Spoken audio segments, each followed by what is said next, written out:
అమరావతి ప్రాంతం అనేది దేవతల రాజధాని కాదు. అమరావతి ప్రాంతం వేశ్యల రాజధాని. ఇక్కడ చాలా మంది సెక్స్ వర్కర్లు ఉన్నారు. సెక్స్ వర్కర్ సంబంధించిన సంస్థలు నడుస్తున్నాయి. ఇక్కడ సాక్షి ఛానల్లో మాట్లాడడం జరిగింది. ఒక అమరావతి ప్రాంత మహిళగా ఏం చెప్తారు?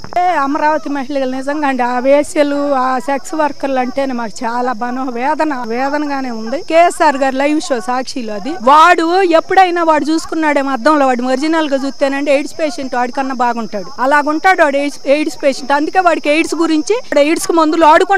ఆల్రెడీ కేఎస్ఆర్ ఎయిడ్స్ కు మందులు ఆడుకుంటున్నాడు. వాడు సేమ్ ఎయిడ్స్ పేషెంట్ లాగే ఉంటాడు. వాడు ఎదురు కూర్చున్నాడు. ఎప్పుడు పొద్దుగూకులు సెక్స్ వర్కర్ల దగ్గరికి వెళ్ళి వేసేల దగ్గర వీడు కూడా బజార్లో ఎమ్మడి తిరిగి ఇదే పని చేస్తున్నాడు. కాబట్టి వీళ్ళిద్దరు వాళ్ళని ఎక్కడ కుదరలేలా మాట్లాడుకోవటానికి. ఛానల్ అయితే ఒకడు యశం చెమ్మినట్టు ఉంటుంది అమరావతి మీద, మహిళల మీద. మనం ఇట్లా మాట్లాడదామని చెరోటి మాట్లాడుకున్నారు. వీళ్ళకి ఒకటే చెబుతున్నామండి, ఏ మాత్రం సిగ్గు సేరం ఉందా? నీ పెళ్ళం నీ ఇంటికి వచ్చి నీ చెప్పు తెగేదాత అన్నాలి. ఈ కృష్ణరాజు అనే వాడి పెళ్ళం ఇవాళ ఇంటికి పోతే వాడిని చెప్పు తీసుకొని నువ్వు అన్నా, లేకపోతే మేమైనా దంతాం. వాడు కనపడితే ఆడవాళ్ళని తన్నేది. మరి భారతీ రెడ్డి ఉంది, గత 5 ఏళ్లు మొగుడు పెళ్ళం కలిసి మమ్మల్ని పిండారు, జలగలు పిండినట్టు. 5 ఏళ్లు రోడ్ల మీద కొత్త ఒక్కరోజు బలకరించలే ఈ మొగుడు పెళ్ళం జగన్ గాని వాళ్ళ ఆవిడ గాని. నీ వర్ర రవీంద్ర రెడ్డి మా మీద పిచ్చి కామెంట్లు పెడితే వాడి గతి ఏమైందో వాళ్ళు చూసామ్మా. వాడు ఇంటికి పోయిన వాళ్ళు లెక్క చేయలే మీ ప్రభుత్వంలో. వాడి వాళ్ళు జైల్లో పడ్డాడు. అయ్యాళ్లే ఇప్పుడు మన ప్రభుత్వం వచ్చింది అనుకుంటే ఇవాళ మీరు తయారయ్యారా? జగన్మోహన్ రెడ్డి కోటే చదువుతున్నామండి. ఏ మాత్రం సిగ్గు సార్ నీకే చదువుతున్నావు జగన్ రెడ్డి. నీ ఛానల్లో చదువుతున్నావు. ఇది మీ ఆవిడ ఎండి భారతికి కూడా చదువుతున్నావు. సాక్షి ఛానల్ ఎండి భారతీ రెడ్డికి కూడా. అమ్మా నువ్వే మాత్రం ఆడదానివైనా సరే నువ్వు క్షమాపణ చెప్పొచ్చి. కేఎస్ఆర్ గాని ఆ కృష్ణరాజు గారు నువ్వు గాని వచ్చి క్షమాపణ చెప్పాలి. ముగ్గురు వాడు జైల్లో కూడా వాడి స్టేషన్ కూడా తీసుకురావాల్సిందే వాడిని. ఎందుకంటే ఆడవాళ్ళు అంటే అంత చులకని అభిప్రాయం ఉండాడరే యదవా. 5 ఏళ్ల మహిళా ఉద్యమంతోనే ఇవాళ మీకు 11 సీట్లు దిగదార్చామని గుర్తు పెట్టుకోరా యదవా. ఏ వేసలు ఏ సెక్స్ వర్కర్లని తిట్టావో మా అమరావతి వాళ్ళని, ఆ అమరావతి దలుచుకుంటే నువ్వు 11 సీట్లు పరిమితం అయ్యావు. కృష్ణరాజుగా పనికి మాలిన యదవా సన్నాసి రారా ఇక్కడికి అమరావతి రారా. నువ్వు బతికి బట్టగలిగి బయటికి పోతావు చూద్దాం. నీ చావు ఎడిదిరిగి తప్పదేగా. ఎందుకంటే ఒక మహిళ నిన్ను కన్నది కూడా ఒక మహిళ, నువ్వు పెళ్లి చేసుకుంది కూడా ఒక మహిళనే, నువ్వు కన్నేది కూడా ఒక మహిళనే. మహిళలను అట్లా తేలికగా మాట్లాడావు, చాలా తప్పు. నేను కొమ్మినేని గారికి కూడా ఒకటే మాట చెబుతున్నా, నువ్వు ఒక సాక్షి ఛానల్లో డిబేట్ లో ఉండి కూడా ఇట్లా మాట్లాడుతున్న తప్పనే మాట కూడా అనకుండా అతను నువ్వు రెచ్చగొట్టావు. నీకు కూడా తిప్పలు వచ్చినాయేగా. ఎందుకంటే నువ్వు సాక్షి ఛానల్ మూసేయాలి. ఎందుకంటే సాక్షి ఛానల్ ఏమో గారే భారతి గారిదే. మరి భారతి గారు ఉంటుంది కూడా అమరావతిలోనేగా. మరి ఒక మహిళలుగా అమరావతి మహిళగా అన్నప్పుడు అందరికీ ఒత్తిచ్చింది అదంతా. ఇది మాట్లాడటం కరెక్ట్ కాదు కదా.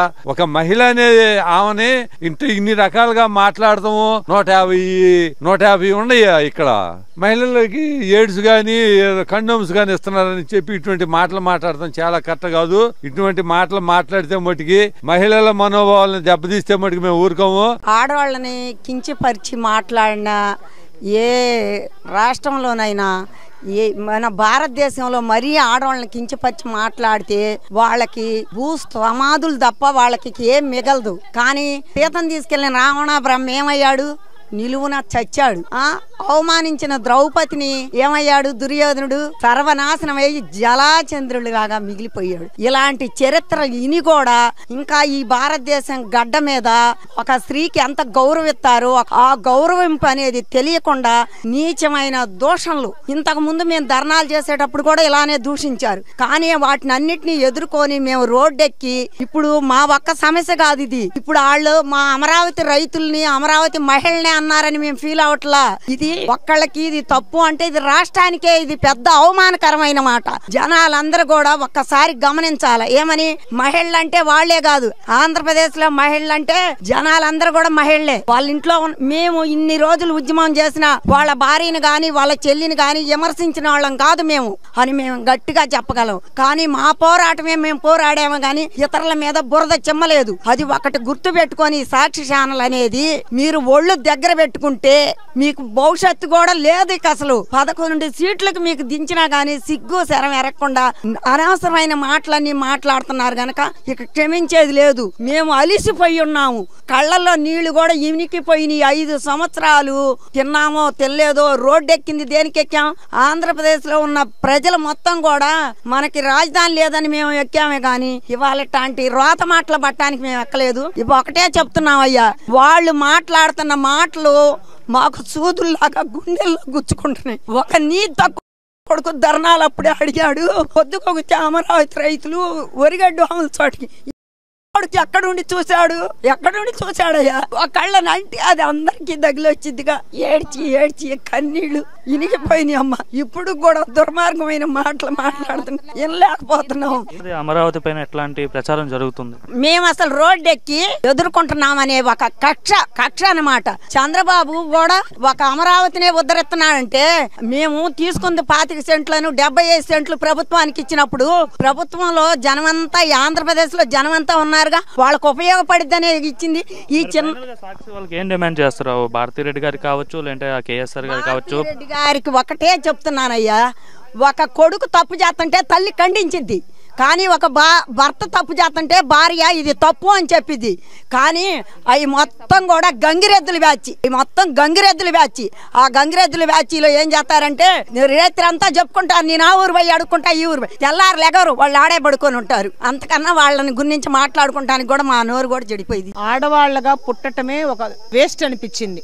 దేవతల రాజధాని కాదు అని చెప్పిన వాడికి తల్లి లేదేమో ఎవరికి మరి పుట్టారో తెలీదు. మేమైతే అనము, నువ్వు ఎవరికి పుట్టావో, నువ్వు ఒక ఆడకూతురికే పుట్టుంటే ఈ మాట అనవు. మరి శ్రీనివాసరావు గారు ఖండించాలి ఎమ్మటే, సార్ మీరు ఆ మాట అనమాకండి, ఇది డిబేటు. కానీ భారతమ్మ గారు మరి ఏం చేస్తుంది? భారతమ్మ గారు ఆడకూతురే కదా, మరి ఆమె ఏం చేయాలి? నువ్వు ఛానల్ నడిపించేటప్పుడు ఆడవాళ్ళంటే నువ్వు నేను ఒకటే, మనందరం పుట్టింది భగవంతుడు వరాన్ని పుట్టాం. మరి పుట్టినప్పుడు మనం ఏం చేయాలా?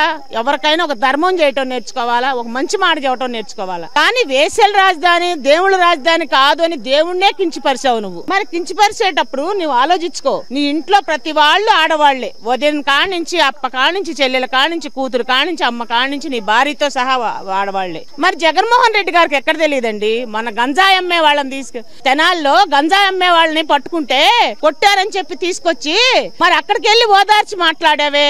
వీళ్ళు రాజధానిలో భూములు ఇచ్చిన వాళ్ళు ఒక రాష్ట్ర భవిష్యత్తు కోసం ఇచ్చాం, ఒక రాష్ట్ర పిల్లల భవిష్యత్తు కోసం ఇచ్చాం, బతకడం కోసం ఇచ్చాం. అన్ని రాజధానికి భూములు ఇచ్చారో లేదో మాకైతే తెలీదు. మా రాజధానికి 34,000 ఎకరాల భూమి ఇచ్చాం మేము.